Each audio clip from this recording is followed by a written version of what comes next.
இந்த நாளிலும் உங்களுக்கு முன்பாக நடப்பதில் மிக்க மகிழ்ச்சி அடைகின்றேன். இந்த வாய்ப்பை அளித்த தேவனுக்கு நான் முதலாவதாக நன்றிகளை நான் தெரிவித்துக் கொள்கின்றேன். இந்த கூட்டணிக்கு என்னை அழைத்த சோமசுந்தரம் ஐயா அவர்களும் இந்த சபையில் உள்ளதான மூப்பர்கள் அனைவருக்கும் என்னுடைய மனமார்ந்த நன்றிகளை நான் தெரிவித்துக் கொள்கின்றேன். முதல் முறையாக தான் இந்த இடத்துல கடந்து வருகிறேன். எல்லாம் சுமூகத்துக்கு முன்னால் மறுபடியுமாக அவர் கேட்டது போல நானும் மன்னிப்பு நான் உங்களிடத்துல கேட்டுக்கொள்கின்றேன். சற்று தாமதமாக கடந்து வந்தேன். ஆனாலும் ஆண்டவருக்கு ஏற்பட்ட ஒரு நல்ல வாய்ப்பை நமக்கு தந்திருக்கிறார் கர்த்தருடைய வார்த்தையை கற்றுக்கொள்வதற்காக. கொஞ்சம் பேரை எனக்கு தெரியும், ஆனால் அநேகருக்கு எனக்கு தெரியாது. என்னுடைய பெயர் சிபி விஸ்வநாதன். என்னுடைய ஊரு மார்த்தாண்டம், கன்னியாகுமரி மாவட்டத்துல மார்த்தாண்டம் என்கிற பகுதியில மாத்துருக்கோணம் பிரதம சபைதான் என்னுடைய தாய் சபை. நான் ரட்சிக்கப்பட்டது என்னுடைய 10வது வயதுல. அதுக்கப்புறமாக கர்த்தருடைய வார்த்தையை கற்றுக்கொள்ள வேண்டும், ஊழியம் செய்ய வேண்டும் ஒரு வாஞ்சை இருந்தது. அப்படியெல்லாம் ஆசைப்பட்டு 12வது வகுப்பு வரை படித்தேன். அதுக்கப்புறமாக எனக்குரிய 8 ஆண்டுகள் கர்த்தருடைய வார்த்தையை கற்றுக்கொள்ள உதவி செய்தார்.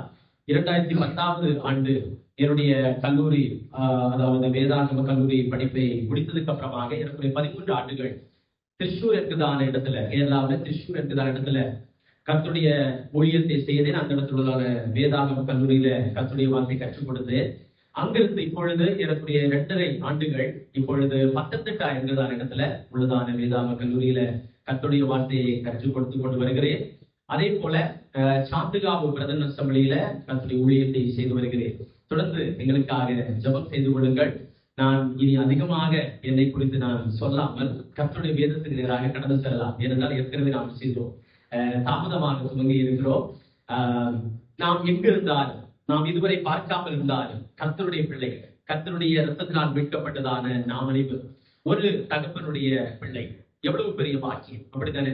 நாம் கர்த்தருக்குள்ளாக பெரிதான இந்த உறவுக்குள்ளாக கடந்து வந்திருக்கிறோம். அதே போல நம்முடைய வாழ்க்கையை மாற்றக்கூடியது கர்த்தருடைய வார்த்தை. அப்படிப்பட்ட அந்த வார்த்தையை கற்றுக்கொள்வது எவ்வளவு பெரிய பாக்கியம். எத்தனையோ பேருக்கு கிடைக்காத பெரிய ஒரு வாய்ப்பை ஆண்டவர் நமக்கு தந்திருக்கிறார். அதனால ஜெபத்தோடு கூட நாம் அமர்ந்திருக்கலாம். கர்த்தர் நம்மோடு கூட பேசி இருக்கின்றார். நம்முடைய வாழ்க்கையில ஒரு பெரிய மாற்றம் உருவாகட்டும். அந்த காரியத்தை ஆண்டவர் செய்ய உதவி செய்வராக. நாம் அனைவரும் ஜெபித்துதான் இந்த கூட்டத்தை நீங்கள் ஒழுங்கு செய்திருக்கிறீர்கள், அதற்காக கடந்து வந்திருக்கிறீர்கள். நானும் ஜெப சிந்தனையோடு கூட இந்த வார்த்தைகளை எல்லாம் தயார் செய்து கடந்து வந்திருக்கிறேன். இன்னைக்கு நாம் சிந்திக்க போகிறதான விஷயம் என்னவென்று சொன்னால், நடைமுறை கிறிஸ்தவ வாழ்க்கை என்கிறதான தலைப்பை குறித்து நாம் சிந்திக்க போகின்றோம். The practical Christian life. அது ரோமர்கள் நிருபம் 12வது அதிகாரத்தை மையமாக வைத்துக் கொண்டு எல்லா வசனங்களையும் நாம் சிந்திக்க முடியாது. ஆனால் கர்த்தர் அனுமதிக்கிறது போல, அதே போல நாம் நம்முடைய நேரம் நமக்கு அனுமதி தருகிறது போல இந்த வார்த்தைகளை என்ன செய்யலாம், சிந்திக்கலாம். அப்போ ரோமர் 12வது அதிகாரத்தை மையமாக வைத்து நாம் சிந்திக்க போகின்றோம். The practical Christian life, நடைமுறை கிறிஸ்தவ வாழ்க்கை. கர்த்தருடைய பிள்ளைகளாகிய நீங்களும் நானும் இந்த உலகத்துல வாழும் பொழுது நாம் எவ்வளமாக வாழ வேண்டும் என்று சொல்லி ஆண்டவர் என்ன செய்திருக்கிறார்? ஒரு திட்டத்தை வைத்திருக்கிறார், ஒரு நோக்கத்தை வைத்திருக்கிறார், சட்டத்தை வைத்திருக்கிறார். இவைகளை அனைத்தையும் ஆண்டவர் அவருடைய வேதத்துல நமக்கு வெளிப்படுத்தி தந்திருக்கிறார். So it is not like the way that we need to live. நாம் விரும்புகிறபடி வாழ்கிறது அல்ல. தேவனுடைய பிள்ளைகள் அவர் விரும்புகிறபடிதான் வாழ வேண்டும் என்று எண்ணுகின்றார். அதனால நாம் கர்த்தருடைய வார்த்தை அறிந்து கொண்டு புரிந்து கொண்டு அதற்கு கீழ்ப்படித்து நம்முடைய வாழ்க்கையை என்ன செய்ய வேண்டும்? சீரமைத்துக் கொள்ள வேண்டும் என்று ஆண்டு விரும்புகிறார். சோ ஏன் நான் இதை நடைமுறை கிறிஸ்தவ வாழ்க்கை என்கிறதான தலைப்பை கொடுத்திருக்கிறேன் என்று சொன்னால், நாம் 12வது அதிகாரம் 1வது வசனத்தை முதலாவதாக வாசிக்கிறேன். ரோமர் 12வது அதிகாரம் 1வது வசனத்தை வாசிக்கிறேன். அப்படி இருக்க சகோதரரே, நீங்கள் உங்கள் சரீரங்களை பரிசுத்தமும் தேவனுக்கு பிரியமான ஜீவ பலியாக ஒப்புக் கொடுக்க வேண்டும் என்று தேவனுடைய இரக்கங்களை முன்னிட்டு உங்களை வேண்டிக் கொள்கிறேன். இதுவே நீங்கள் செய்யத்தக்க புத்தி உள்ள ஆராதனை. இந்த 12வது அதிகாரம் 1வது வசனத்தை அதிகமாக அநேக செய்திகளை அநேக தேவனுடைய பிள்ளைகள் மூலமாக காலங்களாக அநேக ஆண்டுகளாக நாம் கேட்டிருக்கின்றோம். அப்படித்தானே? ஒருவேளை சிந்திக்கலாம், இந்த வசனம் ரொம்ப வாசித்த, அதே போல ரொம்ப ஃபெமிலியரான வசனம் தானே. ஏன் இந்த வசனத்தை இன்னைக்கு நாம சிந்திக்க போகிறோம்? அப்படி எல்லாம் சிந்திக்கலாம். ஆனால் ஆண்டவர் நம்மோடு கூட ஒரே வசனத்திலிருந்து பேசுகிறார் என்று சொன்னால், இனியும் மாற்ற வேண்டியதான அநேக காரியங்கள் நம்முடைய வாழ்க்கையில இருக்கிறது. சீர் செய்ய வேண்டியதான, சீர்படுத்த வேண்டியதான சில காரியங்கள் இருக்கிறது. அதனால இந்த வசனத்தின் மூலமாக ஆண்டவர் நம்மோடு கூட பேசவிருக்கின்றார். இந்த ரோமர்கள் நிருபம் 12வது அதிகாரம் 1வது வசனம் ரோமர்கள் புத்தகத்துல இருக்கிறது. ரோமர்கள் புத்தகத்தை எழுதினது யார்? பவுலடிகளார் அவர் என்னது யூத மதத்துல அவர் பிறந்தார், யூத கோத்திரத்துல யூதர்களுக்கு இடத்துல அவர் பிறந்தார், லேவி கோத்திரத்துல அவர் பிறந்தார். அவர் பிறந்த அந்த சிறு பிராயத்தில் இருந்து கொண்டு கர்த்தருடைய வார்த்தையை அதிகமாக என்ன செய்தார்? கற்றுக்கொண்டார். அவருடைய பெற்றோர்களுக்கு கற்றுக் கொடுத்தார்கள். ஜெபாலயத்தில் சென்று கற்றுக்கொண்டார். அது மட்டுமல்ல, அவர் எங்கே எருசலேமில் கடந்து சென்று கமாலியல் என்கிறதான அந்த பெரிய அந்த அதாவது ரெபியின் இடத்துல பக்கத்தில் இருந்து கொண்டு கர்த்தருடைய வார்த்தை கற்றுக்கொண்டார். இப்படி கர்த்தருடைய வார்த்தை கற்றுக்கொண்டதான இந்த பவுலடிகளார் அதற்காக அதிகமாக அவர் பாடுபட்டார். இதற்கு எதிராக யாராவது ஏதாவது காரியத்தை சொன்னால் அவர்களை என்ன செய்தார்? உபத்திரவப்படுத்தினார். அப்படிதான் கிறிஸ்தவர்களை துன்புறுத்துவதற்காக உபத்திரவப்படுத்துவதற்காக அவர் துவங்கினார். பிற்பாடு நமக்கு தெரியும், தமஸ்கு என்றதான பட்டணத்தில் உள்ளதான அந்த கிறிஸ்தவர்களை சிறைச்சாலையிலே அடைப்பதற்காக அனுமதி கடிதத்தை வாங்கிக் கொண்டு எருசலேமிற்கு செல்கிறார். தமஸ்கு பட்டணத்துல கடந்து செல்கிறார். அங்கே போற போதுதான் கர்த்தர் இவர் என்ன செய்கிறார்? அழைக்கின்றார். அந்த இடத்திலிருந்து கொண்டு கர்த்தருடைய ஊழியத்தை செய்வதற்காக தன்னை ஒப்புக் கொடுக்கின்றார். அதற்கு பிற்பாடு அந்த இடத்திலிருந்து இயேசு கிறிஸ்து மேசியா கிடையாது என்று சொன்னதான அவர் அந்த தமஸ்கு பட்டணத்திலேயே இயேசுதான் மேசியா என்று அவர் என்ன செய்கிறார்? கூற ஆரம்பிக்கிறார். அங்கே உபத்திரவம் கடந்து வருகிறது. அங்கிருந்து நேராக இங்கே வருகிறார், எருசலேமில் கடந்து வருகிறார். எருசலேம்ல வந்துட்டு அங்கே உள்ளதான அப்போஸ்தலரோடு கூட சேருவதற்காக முயற்சி செய்கிறார். முதலாவது அவர்கள் என்ன செய்யல? ஏற்றுக்கொள்ளல. பிற்பாடு பர்னபா என்கிறதான கர்த்தருடைய அந்த மனுஷன் மூலமாக இந்த அப்போஸ்தலரோடு கூட இணைந்து கொள்கிறார். ஆனால் அதிக நாள் அங்கே இருக்கவில்லை. பிற்பாடு தன்னுடைய ஊருக்கு போகிறார். அப்படி இருக்கக்கூடியதான சூழ்நிலையில பர்னபாவை என்ன செய்கிறார்கள்? அந்தியோக்கியா என்கிறதான பட்டணத்துல உள்ளதான அந்த ஊழியத்தை செய்வதற்காக எருசலேம் சபையார் ஜெபம் செய்து அனுப்புகிறார். இந்த பர்னபா என்பவர் எங்கே போகிறார்? அந்தியோக்கியா பட்டணத்துல நடந்து சென்று ஊழியத்தை செய்கிறார். அப்படி ஊழியத்தை செய்த போது இவருக்கு ஒரு யோசனை, என்னால் மட்டும் இந்த ஊழியத்தை செய்ய முடியாது, பவுலை என்ன செய்ய வேண்டும்? அழைத்துக் கொண்டு வர வேண்டும். அப்படி பவுலுடைய சொந்த ஊருக்கு சென்று இந்த பவுலை அழைத்துக் கொண்டு வந்து பர்னபாவும் பவுலுமாக சேர்ந்து ஊழியத்தை அங்கே ஆரம்பிக்கிறார்கள். ஊழியம் செய்து கொண்டிருக்கக்கூடிய நேரத்துல ஊழியம் சிறப்பாக அங்கே நடந்து கொண்டிருக்கிறது. தேவன் அந்த அந்தியோக்கியா பட்டணத்தில் உள்ளதான சபையினுடைய மூப்பரோடு கூட பேசுகிறார். எதற்காக? பவுலையும் பர்னபாவை என்ன செய்ய வேண்டும்? மிஷனரி ஊழியத்திற்காக அனுப்ப வேண்டும் என்று சொல்லி ஜெபம் செய்து அனுப்புவதற்காக அங்கே பேசுகிறார். அப்படியே அந்தியோக்கியா பட்டணத்துள்ளதான அந்த மூப்பர்கள் ஜெபம் செய்து பவுலையும் பர்னபாவை மெச்சுகிறார்கள். மிஷனரி பிரயாணத்திற்காக ஊழியத்திற்காக அனுப்புகிறார்கள். அப்படிதான் பவுல் 1வது மிஷனரி பிரயாணத்தை செய்தார். 2வது மிஷனரி பிரயாணத்தையும் செய்தார். அப்படி 2வது மிஷனரி பிரயாணத்தை முடித்ததுக்கு அப்புறமாக அவர் எப்பொழுது கொரிந்து என்கிறதான பட்டணத்துல கடந்து வருகிறார். அந்த கொரிந்து என்கிறதான பட்டணத்தில் இருக்கக்கூடியதான நேரத்துலதான் இவர் என்ன செய்கிறார்? இந்த நிருபத்தை, ரோமருக்கு நிருபத்தை எழுதுகிறார். ரோம் என்றதான ரோம பட்டணத்தில் உள்ளதான அந்த சபையில இவர் பார்த்தது கிடையாது. விசுவாசிகள் இவருக்கு தெரியாது. ஆனால் அந்த பட்டணத்தில் உள்ளதான விசுவாசிகளுக்கு இவர் இந்த கொரிந்து பட்டணத்திலிருந்து இந்த நிருபத்தை எழுதுகின்றார். ரட்சிப்பை குறித்துதான மிக விளக்கமான ஒரு விளக்கம் வர வேண்டும் என்று சொன்னால் எங்கே வர வேண்டும்? எங்கே? ரோமருக்கு நிருபத்தில் கடந்து வர வேண்டும். ரட்சிப்பை குறித்துதான எல்லா டெபினிஷன், எவ்ரி எக்ஸ்பிளனேஷன் எல்லாமே இந்த ரோமருக்கு நிருபத்துல இருப்பதாக நமக்கு தெரிகிறது. அப்போ இந்த நிருபத்தை எழுதி இந்த கொரிந்து பட்டணத்துல இருந்து கெங்கரையா என்கிறதான பட்டணத்தில் உள்ளதான சபையில அங்கே போகக்கூடியதான யாது? இந்த கெங்கரையா என்கிறதான ஊர்ல இருந்து ரோமில உள்ளதான சபையில அந்த போகக்கூடியதான ஒரு ஊழியக்காரத்து இருந்தா. அவருடைய பேர் என்ன? பேபையாள். அங்கே போகக்கூடியதான சூழ்நிலை இந்த நிருபத்தை எழுதி அந்த தங்களுடைய கையில கொடுத்து அனுப்புகிறார் இந்த பவுலடிகளார். இதுதான் இந்த நிருபத்தினுடைய ஒரு சிறிய பின்னணி. இந்த நிருபத்தினுடைய அதாவது முக்கிய பொருள் என்ன தெரியுமா? நமக்கு எல்லாம் தெரியும். என்ன இது? ஒரு பகுப்பும் எல்லாருனால கேள்விகள் எல்லாம் கேட்கலாம். சாரி. அப்போ இந்த நிருபத்தினுடைய முக்கிய பொருள் என்ன?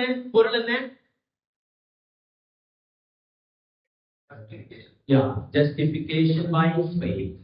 நீதிமானாக்கப்படுதல் விசுவாசத்தால் மட்டுமே என்று எடுத்துரைக்கக்கூடியதான ஒரு நிருபம் தான் ரோமருக்கு எழுதுவதான நிருபம். ரட்சிக்கப்படக்கூடியது எப்படி? நாம் செய்ததான நீதி அந்த கிரியைகளினால் அல்ல. நாம் ஏதோ நல்லவர்கள் என்று சொல்லி ஆண்டவனை ரட்சித்தது கிடையாது. நம்மை நீதிமான்களாக மாற்றுவது கிடையாது. எல்லாமே விசுவாசத்தால் மட்டுமே. ஆண்டவராகிய இயேசு கிறிஸ்துவின் மேலுள்ளதான விசுவாசத்தால் மட்டுமே ஒரு பாவி ரட்சிக்கப்பட முடியும். ஒரு துன்மார்க்கனாகிய அநீதி செய்யக்கூடிய மனிதன் நீதிமானாக மாற்றப்படுவது இயேசு கிறிஸ்துவின் மேலுள்ளதான விசுவாசத்தால் மட்டுமே. விசுவாசம் பிளஸ் நத்திங். விசுவாசத்தோடு கூட ஒன்றுமே அங்கே கூட்டி நாம் சேர்க்க முடியாது. அப்படி விசுவாசத்தால் தான் ஒரு மனிதன் ரட்சிக்கப்படுகிறான், நீதிமானாக்கப்படுகிறான் என்பதை மிகவும் தெளிவாக எடுத்துக் கூறக்கூடிய ஒரு நிறுவனம் அது ரோமர்கள் நிறுவனம் மட்டுமே என்பதில் எந்த சந்தேகமே கிடையாது. ரோமர்கள் நிறுவனம் எத்தனை அதிகாரங்கள் இருக்கிறது? 16 அதிகாரங்கள். அதை நாம் இரு பிரிவுகளாக பிரிக்க முடியும். முதல் 11 அதிகாரங்கள் ஒரு பிரிவு, அது எனது உபதேசமான காரியங்கள், doctoral aspects. In detail we see in 11 chapters. 11 அதிகாரத்துல உபதேசபரமான எல்லா காரியங்களையும் அந்த இடத்துல நாம் பார்க்க முடிகிறது. இனி 12 முதல் 16 வரைக்கும் உள்ளதான அதிகாரங்கள் அது நடைமுறை வாழ்க்கையை குறித்து கூறக்கூடிய பகுதி. உபதேசம் மட்டும் தெரிஞ்சால் போதாது. Doctrine is very good, is very important, மிக மிக முக்கியம். ஆனா அந்த உபதேசபரமான காரியங்களை அறிந்து என்ன செய்யணும்? நம்முடைய வாழ்க்கையில நடைமுறைப்படுத்த வேண்டும். பவுலடிகளார் எப்பொழுதெல்லாம் நிருபத்தை எழுதுகிறாரோ இந்த இரு காரியங்களுக்கும் மிக முக்கியத்துவத்தை கொடுத்து அவர் எழுதுகிறார். அவர் எல்லா நிருபத்திலையும் முதல் பகுதியில உபதேசபரமான காரியங்களை, சத்தியத்தை எடுத்து கூறுவார், the doctrines. அதுக்கப்புறமாகத்தான் அதை நடைமுறைப்படுத்த வேண்டியதான காரியங்களையும் எடுத்து கூறுகிறார். அப்போ 11 அதிகாரங்களில நீதியை குறித்து சொல்லக்கூடியதான இந்த பவுலடிகளார் 12 முதல் 16 வரைக்கும் உள்ள அதிகாரங்களில எப்படி நீதிமான்களாக, நீதி உள்ளவர்களாக வாழ வேண்டும் என்று என்ன செய்கிறார்? எடுத்து கூறுகிறார். அதில் தான் நாம் இனி தொடர்ந்து சிந்திக்க போகின்றோம். ரோமருக்கு நிருபம் 1 முதல் 11 வரைக்கும் உள்ளதான அதிகாரங்களில என்ன வாசிக்கிறோம்? ரோமர் 1 முதல் 3 வரைக்கும் உள்ளதான அதிகாரங்கள் நீதிமானாக்கப்படுதலுடைய அவசியத்தை குறித்து அந்த இடத்துல பார்க்கிறோம். The need for justification. அது என்ன? ஏன் ஒரு மனிதன் நீதிமானாக மாற வேண்டும்? ஏன் ரட்சிக்கப்பட வேண்டும்? பாவம். The need for salvation, the need for justification is what? That is a sin of the humanity. இந்த உலகத்தில் உள்ள எல்லாரும் பாவிகள் என்று எடுத்து கூறக்கூடியதான ஒரு பகுதி. யாரெல்லாம் பாவிகள்? யாரெல்லாம் பாவிகள்? எல்லாரும் பாவிகள். ஜாதிகள், புறஜாதிகள், அவர் பாவிகள். Right? Gentiles are sinners. Everyone. அதுக்கப்புறமா யூதர்கள், அவர்களும் பாவிகள் தான். அதையும் அந்த இடத்துல எடுத்து கூறப்படுகிறது.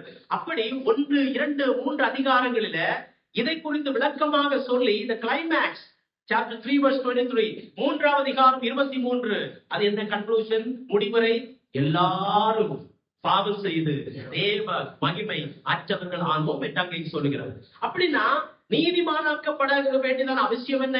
இந்த உலகத்தில் உள்ள எல்லாரும் பாவிகளாய் இருக்கிறார்கள், அநீதி செய்யக்கூடியவர்களாய் இருக்கிறார்கள், தேவனை தேடக்கூடியவர்கள் யாரும் இல்லை என்று பார்த்ததான கடவுள் அந்த மனிதர்களை நீதிமானாக மாற்றுவதற்கு ஒரு பெரிய திட்டத்தை வைத்திருக்கிறார். இந்த உலகத்தில் எல்லாரும் பாவிகளாய் இருக்கிறார்கள். அடுத்தது 4வது அதிகாரம் chapter 4, அது என்ன? நீதிமானாக்கப்படுதலுடைய எடுத்துக்காட்டு. அப்படின்னு என்ன? நீதிமானாக்கப்படுதல் எப்படி? விசுவாசத்தின் மூலமாக மட்டுமே. அதற்கு பழைய ஏற்பாட்டில இருந்து ஒரு உதாரணத்தை, ஒரு எடுத்துக்காட்டை கொண்டு வருகிறார். He is bringing an example from Old Testament. எதற்காக? ரட்சிக்கப்படுதல், நீதிமானாக்கப்படுதல் விசுவாசத்தால் மட்டுமே. யார் அந்த எடுத்துக்காட்டு? 4வது அதிகாரத்தில் அவர் சொல்லுகிறது, பழைய ஏற்பாட்டில் உள்ளதான ஆபிரகாம். ஆபிரகாம் எப்படி நீதிமானாக்கப்பட்டால்? கிரியைகளினால் அல்ல, விசுவாசத்தால் மட்டுமே. ஆபிரகாமை ஒரு நாள் தன்னுடைய வீட்டிலிருந்து வெளியே கொண்டு வந்தார். வானத்தின் நட்சத்திரங்களை பாருங்க சொன்னார். அப்படி சொன்ன போது அந்த நட்சத்திரங்களை எண்ணி பார்த்தார், எண்ண முடியவில்லை. ஆண்டவர் சொன்னார், உன்னுடைய சந்ததி வானத்து நட்சத்திரங்களை போல மாறும் என்று சொன்னார். அந்த வாக்கு தத்தத்தை கொடுத்த கடவுளை என்ன செய்தார்? ஆபிரகாம் விசுவாசித்தான்.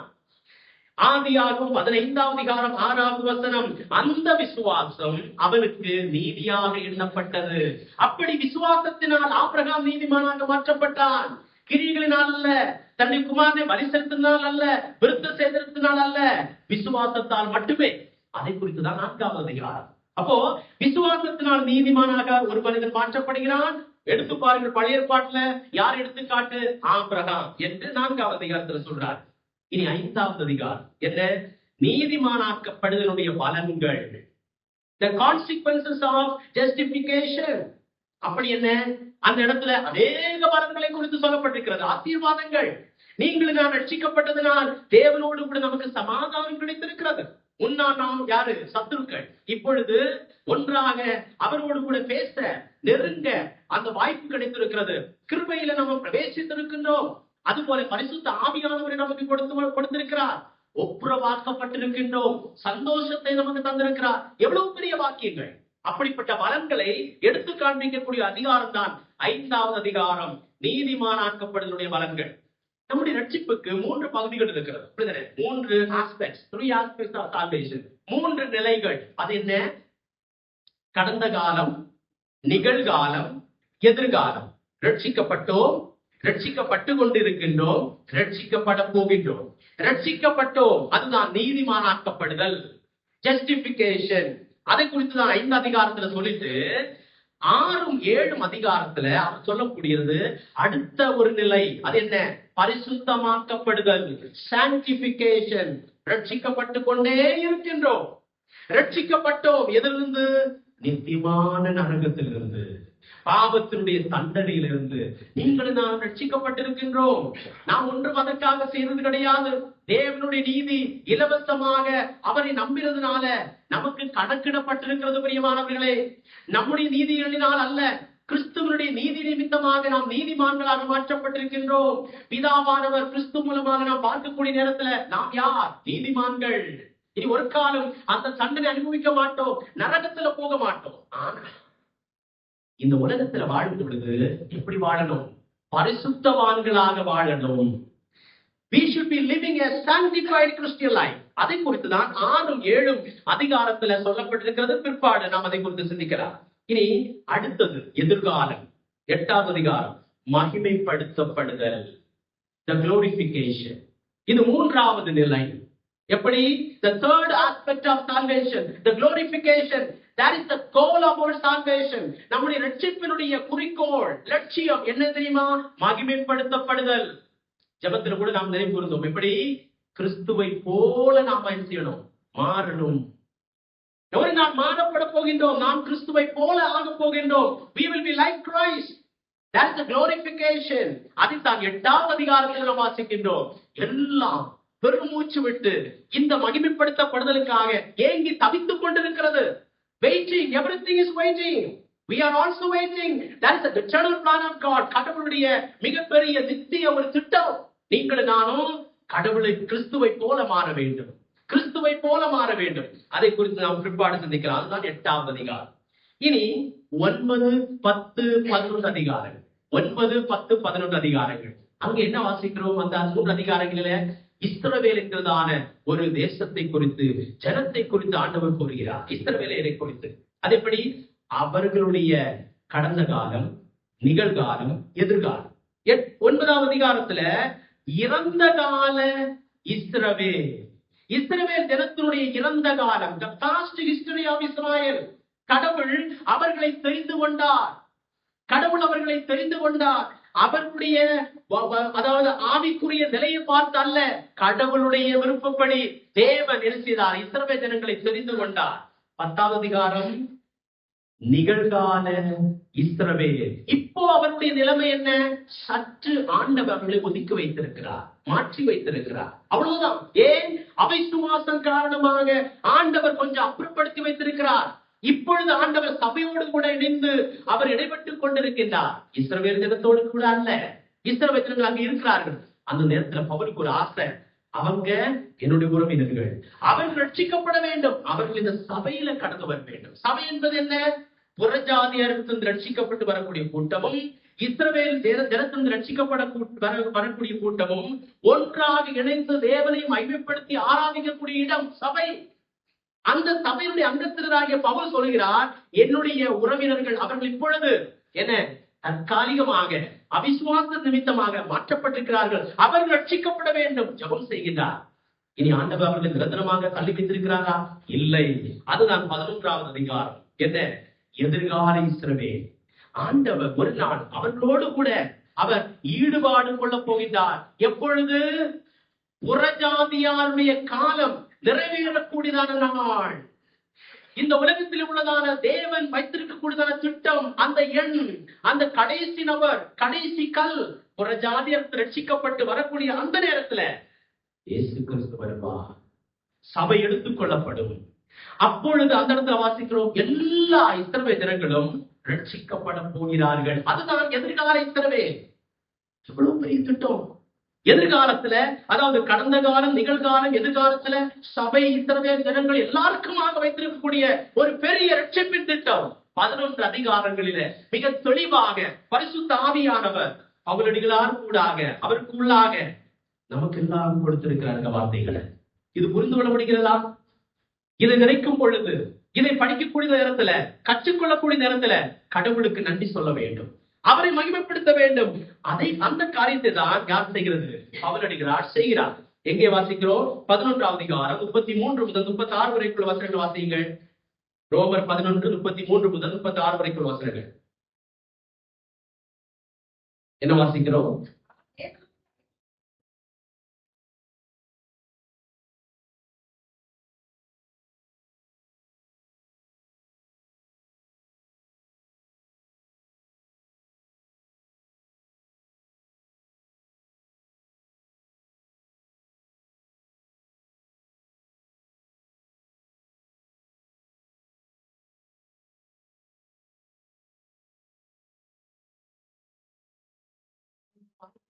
பகுதிய மிக தெளிவாக அதை எடுத்து கூறதுக்கு அப்புறமாக அது சரியான முறைமையில நிறைவு செய்கின்றார், ஒரு முடிவுரையில கொண்டு வருகிறார். எந்த பகுதி இது?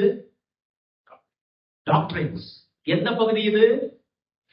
நான் சொன்னேன் உங்கள்கிட்ட, இது ஒரு செய்தியானதுனால, அதாவது கிளாஸ் ஆனதுனால, வகுப்பானதுனால உங்களை இப்படி கேட்கலாம். நீங்களும் எனக்கு செய்யணும், ஒத்துழைக்கணும் அப்படின்னா நீங்க செய்வீங்க. ஒரு வகுப்படுக்கிறதுனால அந்த காலேஜ் அப்படி பொறுத்து கொள்ளுங்க, நான் அப்படி பேசும்போது ரைட், ஓகே. அப்போ என்ன, எந்த பகுதி? இந்த பகுதி இது உபதேசம். உபதேசம் அப்படிதானே? 1 முதல் 11 வரைக்கும் உபதேசம். அந்த உபதேசமான காரியங்களை எல்லாம் சொல்லி அதை முடிவுக்குள்ளாக கொண்டு வருகிறார். எப்படி வருகிறார் பாருங்கள். ஆச்சரியப்படுகிறார். எப்படி? தேவனுடைய ஐஸ்வர்யம், தேவனுடைய ஞானம், தேவனுடைய அறிவு எங்கே பார்க்க முடிகிறது? 1 முதல் 11 வரைக்கும் உள்ள அதிகாரங்கள். தேவன் இந்த உலகத்திற்கு வைத்திருக்க முடியாத திட்டத்தினுடைய அந்த ஐஸ்வர்யம், அதனுடைய ஞானம், அந்த அவருடைய அறிவு எவ்வளவு! அதே போல சொல்லக்கூடிய நியாய தீர்ப்புகள். பாவிய அவர் நியாயம் தீர்க்க போகிறார். 1ஆம் அதிகாரத்தில் வெளிப்பட்டது. தேவனுடைய கோப ஆக்கினை வெளிப்பட்டிருக்கிறது என்று சொல்லப்பட்டிருக்கிறது. எப்படி? எல்லா நியாயத்துக்கும். அதே போல அவருடைய வழிகள், இதெல்லாம் எப்படி? ஒன்று, அதனுடைய ஆழம் நமக்கு தெரியாது. அந்த நியாய தீர்ப்புகள் அது அளவிடப்பட முடியாதவைகள், அளக்க முடியாது. அந்த வழிகள் ஆராயப்படாதவைகள். எவ்வளவுதான் நாம் சிந்தித்தாலும் யோசிச்சாலும் ஆராய்ந்து முடியாது. இப்ப நாம் என்ன செய்யணும்? ஆண்டவருக்கு நன்றி சொல்ல வேண்டும். அதற்கான ஞாயிற்றுக்கிழமை நாம் செய்யறோம். ஆண்டவர் ரட்சிப்புடைய திட்டம், அதனுடைய ஆழம், அதனுடைய அந்த என்ன சொல்ல, அதனுடைய அளவு, ஆராய்ச்சி செய்ய முடியாத அந்த காரியத்தை நினைத்து ஆண்டவருக்கு நன்றி சொல்ல வேண்டும், அவரை துதிக்க வேண்டும். எவ்வளவு பெரிய தேவன், கடவுள், எவ்வளவு பெரிய பரிசுத்த பாவிகளாகிய நம்மே அவர் எப்படி அக்கறை கொண்டிருக்கின்றார். இதுக்காக நம்ம எதையாவது செய்திருக்கிறோமா பிரியமானவர்களே? இல்ல. நாம் இந்த உலகத்திலே உள்ள மற்ற ஜனங்களை விட ரொம்ப பெரியவர்களா? இல்ல. பரிசுத்தவான்களா? இல்ல. அப்படி இருந்தோம். ஏன் நம்மளை ஏற்றுக் கொண்டிருக்கிறார்? அவருடைய கிருபை. புரிந்து கொள்வது ரொம்ப கஷ்டம். இனி அடுத்த வாசிக்கிறோம். அவருக்கு மறுபடியும் சொல்றாரு 34 வசனம். கர்த்தருடைய சிந்தையை அறிந்தவன் யார்?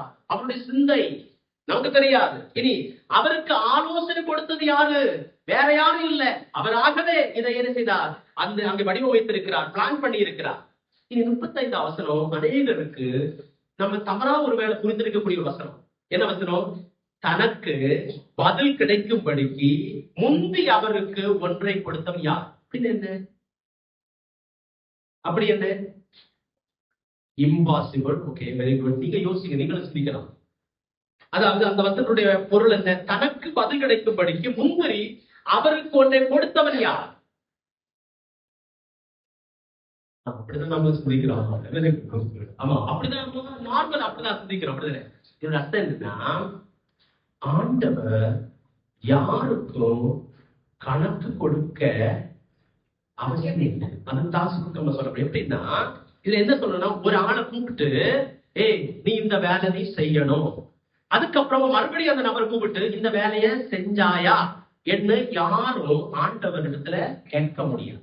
இனி நீங்க வார்த்தீங்க, தனக்கு பதில் கிடைக்கும்படிக்கு முந்தி அவருக்கு ஒன்றை கொடுத்தவர் யார்? யாரும் இல்ல. ஏன் இந்த காரியத்தை நீ இந்த காரியத்தை நீ கடவுளை நீ செய்யணும் ஒரு ஆள் சொல்லிட்டு மறுபடியும் வந்து நீ அதை செய்தாயா என்று யாரும் அவரிடத்தில் கணக்கு கேட்க முடியாது. அப்படின்னா பரம அதிகாரியான கடவுள், அவருக்கு எல்லா அதிகாரம் இருக்கிறது. அப்படிப்பட்ட கடவுளை பத்தி தான் இந்த இடத்துல சொல்றார். இனி அதனால கடைசியில் என்ன சொல்றாரு? அகிலமும் அவராலும் அவர் மூலமாகவும் அவருக்காகவும் இருக்கிறது. ஓ, கிரேட் வேர்ட்ஸ். அப்படித்தானே? அவராலும், எல்லாம் அவரால தோன்றிச்சு, அவர் மூலமாகவும், த்ரூ ஹிம். இனி யாருக்காக?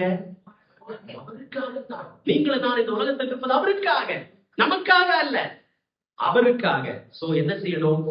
அவருக்கு என்றைக்கும் மகிமை. The doxological section here. அப்படின்னா கடவுளை மகிமைப்படுத்தி, ஆண்டவருக்கு நன்றி சொல்லி, அவருக்கு கொடுக்க வேண்டியதான மகத்துவத்தை கொடுத்து, புகழ்ச்சியை கொடுத்து நிறைவுக்கு கொண்டு வருகிறார். கடவுளுடைய ரட்சிப்பின் திட்டத்தை நாம் சிந்திக்கும் பொழுது நம்மை அறியாமலேயே அவருக்கு மகிமை செலுத்த வேண்டும், அவருக்கு மகிமை உண்டாக வேண்டும். பிரியமானவர்களே, இந்த உலகத்துல நாம் உயிர் வாழ்வது எல்லாம் கடவுளுடைய மகிமைக்காக மட்டும்தான், நமக்காக அல்ல, நம்முடைய குடும்பத்துக்காக அல்ல, சபைக்காக அல்ல, கடவுளுக்காக, கடவுளுடைய மகிமைக்காக. எவ்வளவு பெரிய ஒரு பெரிய பகுதியை நாம் இப்பொழுது நிறைவு செஞ்சிருப்போம். அதிகமாக படிக்க வேண்டிய ஒரு காரியம். இதெல்லாம் சொன்னதுக்கு பிற்பாடுதான் இங்கே வர 12வது அதிகாரம் 1வது வசனம். 12வது அதிகாரம் 1வது வசனம். I beseech you therefore.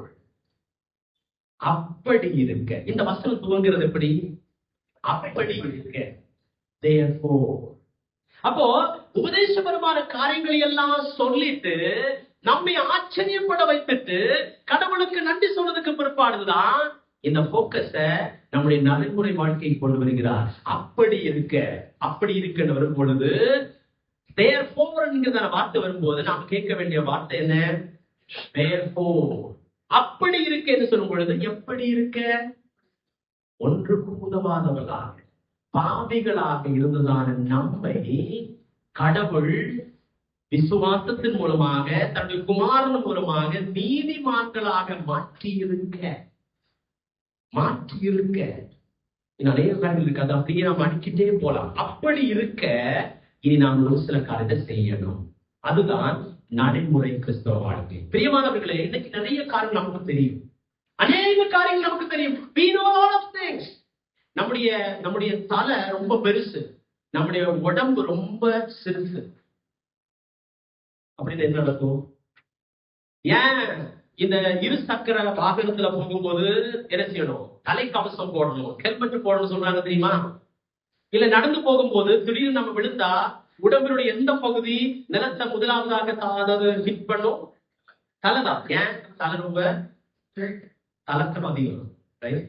நமக்கு நிறைய காரியங்கள் தெரியும். நினைச்சு பாருங்க, தலை ரொம்ப பெருசு, உடம்பு சிறுசா இருந்தா நடக்க முடியுமா? பேலன்ஸ் நடக்க முடியாது. இன்னைக்கு அநேக விசுவாசிகளுக்கு இதுதான் பிரச்சனை, ரொம்ப அதிகம். அவங்களுக்கு தெரியும், ஆனா வாழ்க்கையில இல்ல, வாழ்க்கையில ஜீரோ. நமக்கு நிறைய தெரியும், பிரதர் பிலீவர்ஸ், விசுவாசிகள் நிறைய காரணம் தெரியும். அவங்களுக்கு சொல்ல வேண்டிய அவசியம் அதிகமா கிடையாது. சொன்னாலும் சொல்லுவா, இதெல்லாம் எனக்கு தெரியும், நீ சொல்லி தெரிஞ்சுக்க வேண்டிய அவசியம் இல்ல. அப்படிப்பட்ட ஒரு எண்ணம். நாம இருந்த வசனம் கேட்டாலும் அப்படிதான் நாம உட்கார்ந்து இருக்கோம். ஒருவேளை ரைட், எல்லாரும் கிடையாது, ஒரு சிலர். ஆனா நான் சொல்றேன் பிரியமானவர்களே, நம்முடைய தலையில அல்லது நமக்கு எவ்வளவு தெரியுதோ அவ்வளவுக்கு அதிகமாக நம்முடைய வாழ்க்கையில நடைமுறைப்படுத்த வேண்டும். We need to show it in our practical Christian life. நம்முடைய நடைமுறை வாழ்க்கையில் அதை காண்பிக்க வேண்டும். பிரியமானவர்களே, அதைத்தான் ஆண்டவர் அதிகமாக எதிர்பார்க்கிறார். இந்திய நாட்களில் அதிகமாக எதிர்பார்க்கிறார். நாம் அதை செய்யணும். இன்னைக்கும் இந்த நாளிலே கூட ஆண்டவர் அதை குறித்து அதிகமாக பேசி இருக்கின்றார். அதற்கு நேராக நாம் கடந்து போகின்றோம். சோ இந்த 12வது அதிகாரம் 1வது வசனத்துல அப்படி இருக்க என்று சொன்னதுக்கு அப்புறமாக, அதாவது அதை குறித்த நாம பார்த்தோம் பின்னாடி. இப்போ சகோதரரே என்று கூப்பிடுகிறார். நான் ஏற்கனவே சொன்னேன், பவுல் ரோமில் உள்ளதான விசுவாசிகளை பார்த்தது கிடையாது. அவங்க ரட்சிக்கப்பட்டு இவருடைய ஊழியத்தின் மூலமாக கிடையாது. அப்படித்தானே? ரோமில் இப்போது சபை இருக்கிறது. எப்படி? ஆதி நாட்களில ரோமபுரியிலிருந்து எருசலேமே வந்ததான ஒரு சில சுவிசேஷம் கேட்டு ரட்சிக்கப்பட்டிருக்காங்க. திரும்ப போய் ஒருவேளை அவர்கள் சுவிசேஷம் அறிவித்து அங்கே சபை ஆரம்பமாயிருக்கலாம். அல்லது அந்தியோக்கியா பட்டணத்திலிருந்து அதிலிருந்து போனவர்கள் அங்கே சுவிசேஷம் சொல்லி அங்கே சபை ஆரம்பித்திருக்கலாம். இப்படி பவுல் கூடாமல், பவுல் இல்லாமல் மற்ற பல நபர்களால் ஆரம்பிக்கப்பட்ட அந்த சபை, அந்த சபையில் உள்ளதான விசுவாசிகளை இவர் கூப்பிடுகிறார், சகோதரரே என்று கூப்பிடுகிறார்.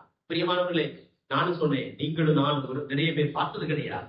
நாம் எல்லாரும் ஆண்டவருடைய பிள்ளைகள், கிறிஸ்துவுக்குள்ளாக சகோதரர்களாக சகோதரிகளாக இருக்கின்றோம். ஒருவருக்கு ஒரு பகை கூடாது, பிணக்கம் கூடாது, வெறுப்பு கூடாது. நாம் எல்லாரும் யாரு? சகோதரர்கள், ஒரு ரத்தத்தினுடைய சொந்தக்காரர்கள், ஒரு பிதாவினுடைய பிள்ளைகள். அப்படிப்பட்டவர்களாக நாம் வாழணும். இங்கே சொல்றாரு, சகோதரரே என்று கூப்பிடுகிறார்.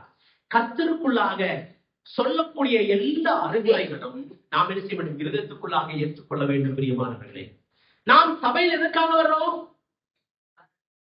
ஆராதிக்கிறதுக்காக. Very good. சபை என்பது என்ன? ஐக்கியம். வெரி குட், ஐக்கியம். சபை என்பது என்ன?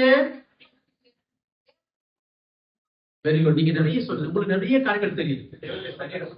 ரட்சிக்கப்பட்டவருடைய கூட்டம், இது கடவுளுடைய சரீரம், கிறிஸ்துவனுடைய சரீரம்.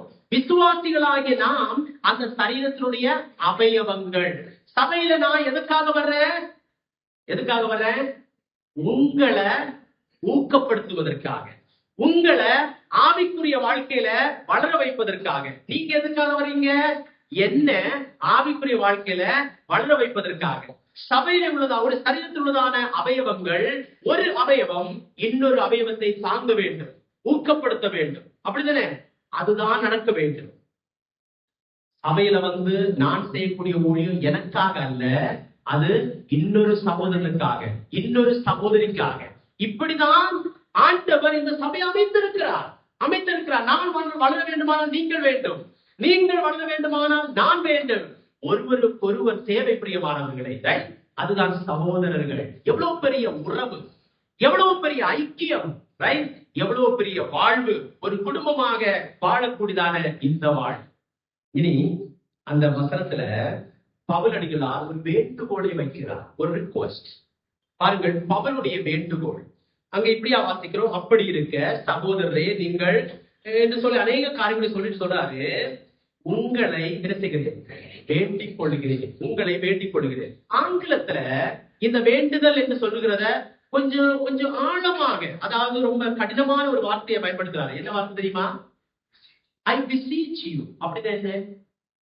beseech you, நான் பெக் பண்றேன், உங்ககிட்ட ஒரு பிச்சை நான் கேட்கிறேன் அப்படின்னு சொல்றாரு. அப்படின்னா இந்த வேண்டுகோள் சாதாரணப்பட்ட வேண்டுகோள் கிடையாது. ஒரு சின்ன ஒரு அரசாங்கத்தில் நாம் கொடுக்கக்கூடிய அந்த ஒரு வேண்டுகோள் அல்ல. ஒரு சகோதரன் இன்னொரு சகோதரத்துல செய்யக்கூடிய ஒரு சிறிய வேண்டுகோள் கிடையாது. இந்த வேண்டுகோளுக்கு ரொம்ப ஆழமான ஒரு பெரிய என்ன இருக்கு, முக்கியத்துவம் இருக்கிறது. பிரியமானவர்களே, அதுதான் அவர் சொல்றாரு, பெக் பண்றேன், தயவு செஞ்சு இந்த காரியத்தை நீங்க செய்யுங்க என்று சொல்றாரு. தயவு செஞ்சு. பிரியமானவர்களே, நாம் இங்கே படிக்கக்கூடியதான இந்த காரியத்தை, கற்றுக்கொள்ள போகிறதான இந்த காரியத்தை நம்முடைய வாழ்க்கையில நடைமுறைப்படுத்தலாமா? பவுல் அடிகளாரே நம்மை தயவு செய்து என்றுதான் ஒரு பெரிய ஒரு வேண்டுகோளை நம்மிடத்துல கேட்பாரே. ஆனால் இன்றைக்கும் பரிசுத்த ஆவியானவர் நம்மோடு கூட பேசுகின்றார். தயவு செஞ்சு இந்த காரியத்தை நம்முடைய வாழ்க்கையை நடைமுறைப்படுத்தலாம். பிரியமானவர்களே, எந்த காரியம் ஒருவேளை நாம் கேட்டிருக்கலாம், ஆனாலும் இன்றைக்கு நாம் கேட்கக்கூடிய இந்த வார்த்தைகளை இருதயத்துக்குள்ளாக எடுத்து வாழ்க்கையில நடைமுறைப்படுத்துவேன் என்றுதான அந்த ஒரு எண்ணத்தோடு கூட, ஜபத்தோடு கூட நாம் இருக்கலாம். பிரியமானவர்களே, சாத்தான் நம்முடைய சிந்தனையை சிதறவிடக் கூடாது. நம்முடைய இருதயத்தில் விதைக்கப்படக்கூடிய இந்த விதைய, வார்த்தையை எடுத்து போடக்கூடாது. அதுக்காக நாம் என்ன செய்ய வேண்டாம்? அனுமதிக்க வேண்டாம். பிரியமானவர்களே, உங்களை வேண்டிக் கொள்கிறேன். இந்த வேண்டுகோளுக்கு ஒரு அஸ்திவாரம் இருக்கிறது. இந்த வேண்டுகோளுக்கு ஒரு அடித்தளம் இருக்கிறது. The foundation என்ன தெரியுமா? இந்த வசனத்துல இருக்கிறது. பவுலுடைய ஒரு அடித்தளம். இங்க பாருங்கள், தேவனுடைய இரக்கங்களை முன்னிட்டு வேண்டுக் கொள்கிறேன். இந்த ரிக்வெஸ்ட் அவர் வைக்கிறது அவராகவே ஏதாவது நம்மிடத்திலிருந்து அது சாதிப்பதற்காக அவர் சொல்கிறதான வேண்டுகோள் கிடையாது. தேவனுடைய இரக்கங்களை நமக்கு முன்பாக எடுத்து காண்பித்ததற்கு அப்புறமாகத்தான் இந்த வேண்டுகோளை அவர் அங்கே சொல்கிறார். தேவனுடைய இரக்கம் எங்கே பார்க்க வேண்டும்? சிலுவை. அது மட்டுமல்ல, 1 முதல் 11 வரைக்கும் உள்ள அதிகாரங்கள் அவருடைய ரட்சிப்பினுடைய திட்டத்துல அவர் காண்பித்ததான இரக்கம், அவருடைய கிருபை, அவருடைய அன்பு, அவருடைய தயவு, இவைகள் எல்லாம் சுட்டி காண்பித்ததற்கு அப்புறமாகத்தான் இதை சொல்லுகிறார். பிரியமானவர்களே, ரட்சிப்பை குறித்து எவ்வளவாக நாம் புரிந்து கொள்கிறோமோ அவ்வளவாக நம்முடைய நடைமுறை வாழ்க்கையில கடவுளை நாம் என்ன செய்வோம்? கீழ்ப்படிவோம். கடவுளுக்கு கீழ்ப்படிவோம். இன்னைக்கு நாம நம்முடைய நடைமுறை வாழ்க்கையில வசனத்தை பின்பற்றாததற்கு காரணம் என்ன தெரியுமா? நம்மை ரட்சித்ததான ரட்சிப்பை, அந்த இரக்கத்தை, அந்த அன்பை, அந்த கிருபையை புரிந்து கொள்ளாததான் காரணம். கடவுளை எவ்வளவுக்கு அதிகமாக புரிந்து கொள்கிறோமோ அவ்வளவுக்கு அதிகமாக நம்மை நாம் புரிந்து கொள்வோம். கடவுளுடைய அந்த ரட்சிப்பினுடைய திட்டத்தை எவ்வளவுக்கு அதிகமாக புரிந்து கொள்கிறோமோ அவ்வளவுக்கு அதிகமாக இந்த உலகத்துல கடவுளுக்காக நாம் வாழுவோம். பிரியமானவர்களே, அதைத்தான் சொல்றாரு, தேவனுடைய இரக்கங்களை முன்னிட்டு உங்களை வேண்டிக் கொள்கிறேன் என்று சொல்கிறார். இந்த வசனத்துல ஒரு வேண்டுகோள் இருக்கிறது. என்ன வேண்டுகோள்? தீபபலியாக உங்களுக்கு வேண்டும். அடுத்தது வெரி குட். நீங்க சொன்னதெல்லாம் உண்மை. ஆனா பரிசுத்தமாயிருப்பது வெரி குட். ஆனா என்ன வேண்டுகோள் தெரியுமா? புத்தி உள்ள ஆராதனை வேண்டும். புத்தி உள்ளதான ஆராதனை செய்யணும். புத்தி உள்ளதான ஆராதனை செய்யணும். பிரதர், இதை இவ்வளவு நாள் கேட்டிருக்கோம். இனி இதுல என்ன வித்தியாசம்? ஓகே, புத்தி உள்ள ஆராதனை நாம செய்யணும். எப்போ? ஞாயிற்றுக்கிழமையில.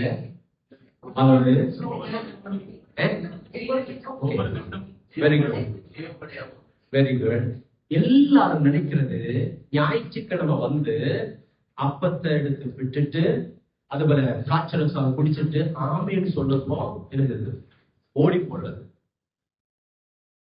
ஞாயிற்றுக்கிழமை மட்டும்தான் ஆராதனை, புத்தி உள்ள ஆராதனை என்று இங்கே சொல்லப்படுகிறதான இந்த விஷயத்த அந்த காரியத்தோடு கூட சேர்த்துக் கொள்றாங்க. ஒரு காலம் கிடையாது. நோ, இங்கே சொல்லக்கூடிய புத்தி உள்ள ஆராதனை, ஒரு ஆராதனை செய்யணும். ஆராதனை என்ன? ஆராதனை புத்தி உள்ள ஆராதனை செய்ய வேண்டும். A reasonable service to the Lord. Reasonable service. புத்தி உள்ள ஆராதனை. இதற்கு நம்ம புத்தியை பயன்படுத்த வேண்டும். இது சாதாரணமாக செய்யக்கூடிய ஒரு ஆராதனை அல்ல. ஆராதனை என்று சொன்னால் என்ன? ஆராதனை புத்தி உள்ள ஆராதனை. Very good. இல்ல, நம்ம சாதாரண செய்யக்கூடிய ஆராதனை என்றால் என்ன? ஆராதனை கர்த்தரை மகிமைப்படுத்துவது, அதாவது நன்றி கூறுவது என்று சொன்னால் என்ன? நன்றி கூறுவது அதுவும் ஆராதனையா? துதி என்று சொல்லும் பொழுது ஆராதனை. அதாவது ஆராதனை என்று சொன்னால் கடவுள் யார், இறைவன் யார், தேவன் எப்படிப்பட்டவர் என்பதை அறிந்து கொண்டு புரிந்து கொண்டு தேவனுக்கு செலுத்தக்கூடிய துதி, அதுதான் ஆராதனை. அதுல அநேக காரியங்கள் வரலாம். இனி நன்றி கூறுவது என்று சொன்னால் என்ன? ஆண்டவர் என்னுடைய வாழ்க்கையில தனிப்பட்ட ரீதியாக செய்த நன்மைகளுக்காக ஆண்டவருக்கு நன்றி செலுத்துவதுதான் எனது நன்றி கூறுதல், ஸ்தோத்திரம் என்று சொல்லுவது. ரைட்? ஓகே. இனி இங்கே பாருங்கள், ஆராதனை செய்ய வேண்டும் அப்படின்னா கடவுள் யார், கடவுள் என்னுடைய வாழ்க்கையில என்னென்ன காரியங்களை செய்திருக்கிறார், என்னுடைய வாழ்க்கை எப்பேற்பட்ட முறைமையில் அது செய்திருக்க வேண்டும் என்பதை குறித்ததான காரியங்களை அறிவுபூர்வமாக சிந்தித்து புத்தியோடு கூட ஞானத்தோடு கூட வாழ்வதுதான் புத்தியுள்ள ஆராதனை. அதை குறித்து தொடர்ந்து அங்கே சொல்லுகிறார். ஓகே, புரிஞ்சதல்லவா? ரைட். இனி இந்த புத்தி உள்ள ஆராதனை, பழைய ஏற்பாட்டுல எல்லாம், இனி புதிய ஏற்பாட்டுல வந்தாலும் ஆராதனையில என்ன இருக்கணும்? பலி இருக்க வேண்டும். பலி இருக்க வேண்டும். ஆராதனையில என்ன இருக்க வேண்டும்? பலி செலுத்தி ஆராதிக்க வேண்டும். யாரும் கடவுளிடத்துல வருகிறது அவனாகவே வர முடியாது. பலி செலுத்தி அந்த பலி மிருகத்தினுடைய ரத்தத்தை அங்கே சிந்திதான் அங்கே என்ன செய்ய வேண்டும்? வர வேண்டும். இங்கேயும் இந்த ஆராதனையில என்ன இருக்கு? பலி இருக்கிறது. பலி இருக்கிறது. பலி பலி செலுத்த வேண்டும். There is a sacrifice. There is an offering. இந்த பலியை குறித்து இந்த இடத்துல சொல்லும் பொழுது எந்த பலி?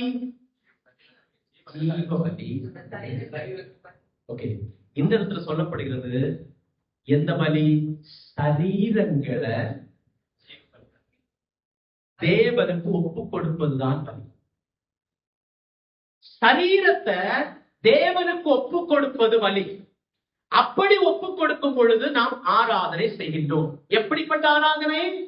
சடங்காச்சாரமாக செய்யக்கூடிய ஆராதனை அல்ல, புத்தியுள்ள ஆராதனை, அறிவுபூர்வமான ஆராதனை, ஞானத்தோடு செய்யக்கூடிய ஆராதனை. அப்போ சரீரம் மிக முக்கியமான ஒன்று நம்முடைய வாழ்க்கையில. ஒவ்வொரு கிறிஸ்தவ தேவனுடைய பிள்ளைகளுடைய வாழ்க்கையில நம்முடைய சரீரத்துக்கு மிக மிக முக்கியத்துவம் இருக்கிறது. பிரியமானவர்களே, இன்னைக்கு சாத்தான் அதுக்கு கொடுக்க வேண்டியதான அந்த முக்கியத்துவத்தை நாம கொடுக்க விடாம தடை செய்கின்றான். அற்பமாக எண்ண வைக்கின்றான். சரீரத்தில் விளையாடுகின்றான். சரீரத்தை வைத்துக் கொண்டு தேவனிடத்திலிருந்து நம்மை பிரித்து போடுகின்றார். யாரு? பிசாசு, சாத்தான். இங்க பாருங்கள், இந்த சரீரத்தை எப்படி பலியாக தேவனுக்கு ஒப்பு கொடுக்க வேண்டும், இதை குறித்து நாம தொடர்ந்து சிந்திக்க போறோம். பழைய ஏற்பாட்டுல இந்த சரீரங்கள், அதாவது இன்னொன்னு ஒப்பு கொடுக்க வேண்டும். இந்த இடத்துல வாசிக்கிறது ஒப்பு கொடுக்க வேண்டும். இந்த ஒப்பு கொடுத்தல் என்று சொன்னால் என்ன? இது ஓகே, பழைய ஏற்பாடு எந்த மொழியில் எழுதப்பட்டிருக்கிறது? பழைய ஏற்பாடு எபிரேய மொழி. Right, very good. புதிய எபிரேய மொழி மட்டுமா? இல்ல, பழைய ஏற்பாடு ஒரு சில பகுதிகள் அராமிக் மொழியில் எழுதப்பட்டிருக்கிறது. எந்தெந்த பகுதி? தானியேலுடைய புத்தகத்துல ஒரு சில பகுதி, எஸ்ராவுடைய புத்தகத்துல ஒரு சில பகுதி அராமிக். ஏன்னா இவங்க எங்க இருந்தாங்க? அராமிக் யாருடைய மொழி? பாபிலோன் தேசத்துல பேசப்பட்ட மொழி. அங்க இவங்க அடிமைத்தனத்தில் இருந்த பொழுது வந்த போது அவர்களுக்கு தெரிஞ்சிருந்தது அராமிய மொழி. அப்போ எபிரேய மொழி ஒரு சில பகுதி, அராமிய மொழி. புதிய ஏற்பாடு எந்த மொழி? கிரேக்க மொழி. கிரேக்க மொழி. இந்த கிரேக்க மொழி தான், அதாவது புதிய ஏற்பாட்டில் உள்ளதான வார்த்தைகள், அதை கிரேக்க மொழியிலிருந்து நம்முடைய மொழியில கொண்டு வருகிறது என்பது ரொம்ப கஷ்டம். அதனுடைய அர்த்தம், அதனுடைய பொருள். ரைட்? தமிழ் மொழி, தமிழ் பைபிளை டிரான்ஸ்லேட் பண்ணது யாரு? Stegun hall. ரைட்? உங்களுக்கு தெரியும், நிறைய பேருக்கு தெரியாத விஷயம், உங்களுக்கு நிறைய காரியங்கள் தெரிஞ்சிருக்கிறாய். அப்போ அவர் ரொம்ப கஷ்டப்பட்டு அதை கொண்டு வந்திருக்காரு. அவரு செஞ்சிருக்க அந்த மொழிபெயர்ப்பு நல்லதுதான், வெரி குட். ரைட்? இனி இந்த ஒப்பு கொடுக்க வேண்டும் என்று சொல்லக்கூடிய அந்த வார்த்தை ஒரிஜினல்ல நான் ஏற்கனவே சொன்னேன், அது என்ன? It is an imperative mode in Greek language. அப்படின்னா என்ன? ஏவல் வினை. ஓகே, ஏவல் அப்படின்னா ஒரு கட்டளை வாக்கியமும் என்று சொல்லலாம். It's an imperative mode. அப்படின்னா இது தேவனுடைய கட்டளை. நீங்களும் நானும் நம்முடைய சரீரத்தை தேவனுக்கு பலியாக ஒப்பு கொடுக்க வேண்டும் என்று சொல்லும் பொழுது உங்களுக்கு விருப்பம் இருந்தா செஞ்ச போதும், அப்படி கிடையாது. நாம கண்டிப்பாக செய்யணும். இது கட்டளை, தேவனுடைய உத்தரவு, கட்டளை. இயேசுவை நம்ம எப்படி ஏற்றுக்கொண்டோம்? இரட்சகராக ஏற்றுக்கொண்டோம். அதே போல கர்த்தராகவும் ஏற்றுக்கொண்டோம். அப்படித்தானே? அவர் யாரு?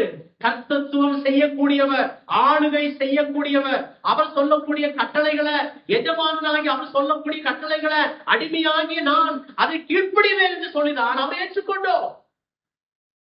நான் சொல்றேன், நம்முடைய சரீரத்தை ஒரு பலியாக ஒப்பு கொடுக்க வேண்டும் என்று ஆண்டவர் விரும்புகிறார். பிரியமானவர்களே, எவ்வளவு பேர் நம்முடைய சரீரத்தை ஆண்டவருக்கு பலியாக நாம் கொடுத்திருக்கின்றோம். அதோ நம்முடைய சரீரத்தை நமக்கு தாமே வைத்துக் கொண்டு அதை ஆண்டவருக்கு எவ்வளவாக கொடுக்க வேண்டுமோ அப்படிப்பட்ட முறையில கொடுக்காம, கடவுளுடைய மகிமைக்காக பயன்படுத்தாம அநேக நேரத்துல நாம் வாழ்கிறோம். சாத்தான் நம்மை வஞ்சித்திருக்கிறான் பிரியமானவர்களே.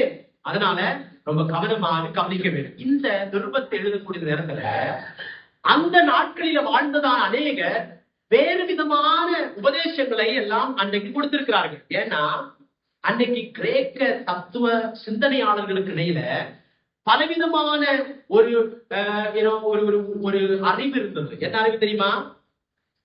நமக்கு இருக்கக்கூடியதான ஆவி அது நல்லது, ஆத்துமா அல்லது ஆவி, the spirit is very good. ஆனா சரீரம் ரொம்ப மோசமானது. அதாவது ஆவியும் அடுத்தது என்ன, சரீரமும் ஒன்று சேராது. நல்லதும் கெட்டதும் ஒண்ணு சேருமா? சேராது. அப்படி நல்லது ஒண்ணு சேராது, நல்லதும் கெட்டது ஒண்ணு சேராது. அதே போல ஆவி சரீரம் இது ஒண்ணும் சேராது. இந்த ஆவியினால என்னென்ன நடக்கிறதோ அது சரீரத்தை பாதிக்காது. சரீரத்துல ஏதாவது நடந்தா அது ஆவியையும் ஆவிக்குரிய காரியத்தையும் பாதிக்காது. அப்படின்னா இந்த சரீரத்தை வைத்துக் கொண்டு நீங்க என்ன செஞ்சாலும் உங்க ஆவிக்குரிய வாழ்க்கைய எதிரிக்காது. புரிஞ்சுது அவங்களுக்கு? இல்ல அப்போ அன்னைக்குள்ளதான அவர்கள், அன்னைக்கு வாழ்ந்ததான அவர்கள் இந்த சரீரத்துல பாவங்களை செய்தால் ஆவிக்குரிய வாழ்க்கையை அது ஒரு காலம் பாதிக்காது என்கிறதான ஒரு சிந்தனைய அறிவை அவர்கள் கொண்டிருந்தார்கள். அதனால சரீரத்தை அவர்களுக்கு விரும்புறது போல பயன்படுத்தினார்கள். அவர்களோடுதான் அவர் சொல்றாரு, இல்ல, இந்த சரீரத்தை உங்களுக்கு நீங்கள் பயன்படுத்துவதற்காக ஆண்டவர் தந்ததான ஒன்று அல்ல. இதை பலியாக கடவுளுக்கு என்ன செய்ய வேண்டும்? ஒப்பு கொடுக்க வேண்டும். இன்னைக்கு அன்னைக்கு அப்படிதான் சிந்திக்கிறாங்க. சரீரத்தில் எதையாவது செஞ்சா, சரீரத்தை வச்சுட்டு பாவம் செஞ்சா அது ஆவிக்குரிய வாழ்க்கையை பாதிக்காது என்கிறதான நிறைவுல ஒரு சில வாழ்கிறார்கள். ஆவிக்குரியவங்களாக நடிச்சிட்டு வாழ்றாங்க. அவங்கள பார்த்தா ரொம்ப ஆவிக்குரியவங்க, ஆனா அவங்களுடைய வாழ்க்கையில ரகசியமாக நடக்கக்கூடிய காரியங்கள் அவங்களுக்கும் கடவுளுக்கும் மட்டும்தான் தெரியும். இன்னைக்கு அநேக விசுவாசிகள் மற்றவர்களை ஏமாற்றி வாழ்கிறார்கள், கபட பக்திகளுக்காரர்களாக வாழ்கிறார்கள். பிரியமானவர்களே, இந்த ஒரு நடிப்பு போதும். Let us stop that drama. நாம் மற்றவங்களை ஏமாற்றக்கூடாது. நம்முடைய சரீரத்தை கடவுளுக்காக செய்யணும், ஒப்பு கொடுக்க வேண்டும், பலியாக ஒப்பு கொடுக்க வேண்டும். பலி என்று சொல்லும் பொழுது பழைய பாட்டில் உள்ள பலிகள் எங்கே வாசிக்கிறோம்? லேவியராகம புத்தகத்துல வாசிக்கிறோம். அப்படிதானே? எந்தெந்த அதிகாரங்கள்? Very good. உங்களுக்கு ரொம்ப சூப்பர் தெரியும். பைபிள் பாடங்களை கற்றுக் கொடுப்பதை விட அதிகமாக கற்றுக் கொடுத்திருக்கிறீர்கள். எத்தனை பலிகள்? 5 பலிகள். 5 பலிகள். எத்தனை பலிகள்? பழைய பாட்டு பலிகள் லேவியராகமம் 1 முதல் 7 வரை உள்ள அதிகாரங்களை நாம் பார்க்கிறோம். 1 சர்வாங்க தகன பலி, போஜன பலி, சமாதான பலி, பாவ நிவாரண பலி, குற்ற நிவாரண பலி. Very good. 5 பலிகள்.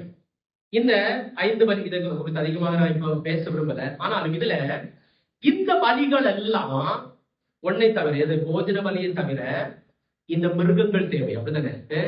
அவைகள் என்ன செய்ய வேண்டும்? என்ன செய்ய வேண்டும்? மிருகங்கள் என்ன செய்ய வேண்டும்? கொலை செய்ய வேண்டும். அது கொலை செஞ்சதுக்கு அப்புறமாகத்தான் அதனுடைய ரத்தத்தை எடுத்து என்ன சிந்தி பலி செலுத்துறாங்க. அப்போ இந்த பலிகள் என்ன? ஜீவன் அற்ற பலிகள். ஜீவன் இல்ல இருக்கா? ஜீவன் அற்ற பலி.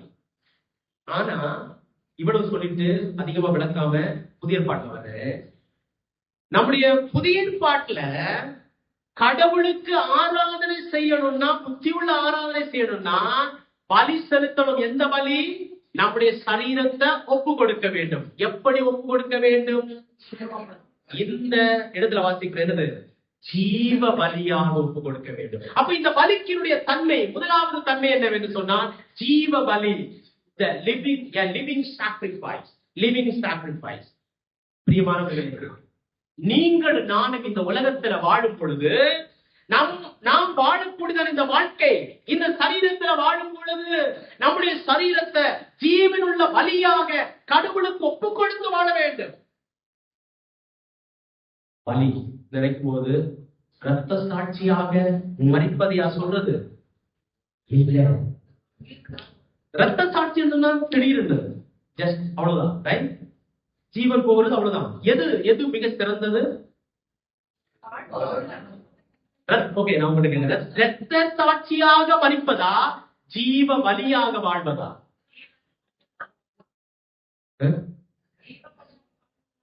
நான் சொல்லுவா, பைபிள் சொல்றது ஜீவ பலியாக வாழ்கிறது. ரத்த சாட்சியா மரிப்பது குறைஞ்சதுன்னு நான் சொல்றது கிடையாது, அது இன்னொரு விஷயம். ஆனா இன்னைக்கு நாம் இப்படியா வாழ்றோம்? ஆனா ஆண்டவர் விரும்புகிறபடி ஜீவ பலியாக வாழ்கிறது தான் ஆண்டவருக்கு விருப்பமான ஆராதனை, பலி. கொஞ்சம் விளக்கமாக 1 வசனத்தை மட்டும் வாசிக்கலாம். நம்முடைய நேரம் முடிவடைய போகிறது. திடீரென்று 1 வசனம் சீக்கிரமா வாசிக்கலாம். 1 கொரிந்தியர் 15ஆம் அதிகாரம் அதனுடைய 31ஆம் வசனம் வாசிக்கலாம். 1 கொரிந்தியர் நமக்கு தெரிந்த வசனம் தான். 1 கொரிந்தியர் 15:33.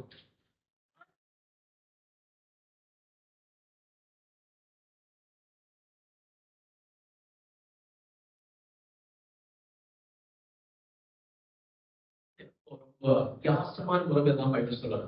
ஜீவ பலியாக ஒப்பு கொடுக்கிறது என்று சொல்லும் பொழுது அனுதினமும் சாகிறது தான் ஜீவ பலி. அனுதினமும் சாகிறது. Every day you should be dying. சாகணும். நம்ம சாகணும்னா அப்படின்னா என்ன? இங்க சொல்றாரு, நான் அனுதினமும் சாகிறேன். அதை நம்முடைய கர்த்தராகிய இயேசு கிறிஸ்துவினால் உங்களை குறித்து நான் பாராட்டுகிற மேன்மையை கொண்டு சத்தியமாய் சொல்கிறேன். சத்தியமாய் சொல்கிறேன். ரொம்ப மேன்மை பாராட்டுகிறார் அதை குறித்து. பிரியமானவர்களே, நீங்களும் நானும் அனுதினமும் சாகிறோமா? We need to die. நான் முதலாவது யாரு சாகணும் தெரியுமா? நான் சாகணும்.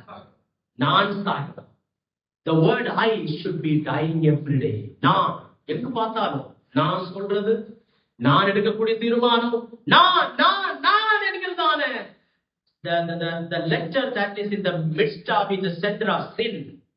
நான் என்கிறதான சுயம் சாகணும். அநேக நேரத்துல நாம் சாகடிக்கிறது கிடையாது, என்ன செய்யணும்? வாழ வைக்கணும். நான் வாழணும், என் குடும்பம் வாழணும், நான் வாழணும். இன்னைக்குள்ளதான வாழ்க்கை எல்லாம் கிறிஸ்தவ வாழ்க்கை என்று சொல்வது நாங்கள் எங்கள் என்கிறதான அப்படிப்பட்ட வார்த்தைகளை மையமாக வைத்துக் கொண்டுதான் வாழ்கிறார்கள். நான் என்னுடைய குடும்பம், நாங்க நல்லா இருந்தவங்க உலகம். ஆனா அன்னைக்கு புதிய 1ஆம் நூற்றாண்டுல அவங்க அப்படி வாழல. நாம் என்கிறதான அந்த ஒரு எண்ணம் இருந்தது. ஒன்றாக கூடி வாழ்ந்தார்கள், மற்றவர்களுக்காக வாழ்ந்தார்கள், அநேக தியாகம் செய்து வாழ்ந்தார்கள். பிரியமானவர்களே, இன்னைக்கு அதெல்லாம் போச்சு. We are living in a modern world. We are living in a AI world, artificial intelligence world. Everything is gone. அப்படிதானே போச்சு இருக்கு. பிரியமானவர்களே, நாம் சாகிறோமா? நான் சாக வேண்டும். ஒரு வசனத்தை கூட வாசித்து நான் முடிக்க விரும்புகிறேன். பிலிப்பியர் 1:20 நமக்கு தெரியும் வசனம், அப்படிதானே? கிறிஸ்து எனக்கு ஜீவன், சாவி எனக்கு ஆதாயம். ஜீவ பலியாக வாழ்கிறது என்று சொல்லும் பொழுது கிறிஸ்து எனக்கு ஜீவன். நான் இந்த உலகத்தில் வாழும் பொழுது எனக்கு ஜீவனாக இருப்பது கிறிஸ்து. நான் வாழ்வது கிறிஸ்துவுக்காக என்கிறதான முறையில நான் வாழணும். கடைசி வரைக்கும் கிறிஸ்துவுக்காக வாழ வேண்டும். பாவத்திற்காக வாழ்கிறது கிடையாது. இன்னைக்கு அநேகர் வாழ்கிறது பாவத்திற்காக. இன்னைக்கு அநேகர் வாழ்கிறது இந்த உலகத்திற்காக வாழ்கிறார்கள். இன்னைக்கு அநேகர் வாழ்கிறது அவருடைய சுயத்திற்காக வாழ்கிறார்கள், சாத்தானுக்காக வாழ்கிறார்கள். ஒரு சில நேரத்துல விசுவாசிகளை பார்த்து அப்பாலே போ சாத்தானேன்னு சொல்லணும்.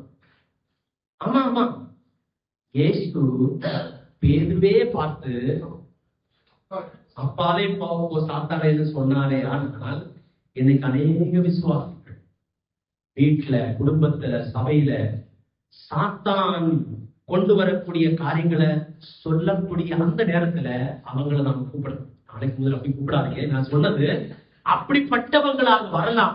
ரொம்ப கவனமா இருக்கணும். பிசாசுக்கு இடம் கொடுக்க கூடாது. நம்முடைய அப்போ புத்தி உள்ள ஆராதனை தான் வேண்டுகோள். அந்த ஆராதனை என்ன இருக்கணும்? புத்தி இருக்கணும். Very good. பலி இருக்கணும். அந்த பலி எப்பேற்பட்ட பலி? ஜீவனுள்ள பலி. அது எப்பேற்பட்ட பலி? நாம் அனுதினம் செய்யணும்.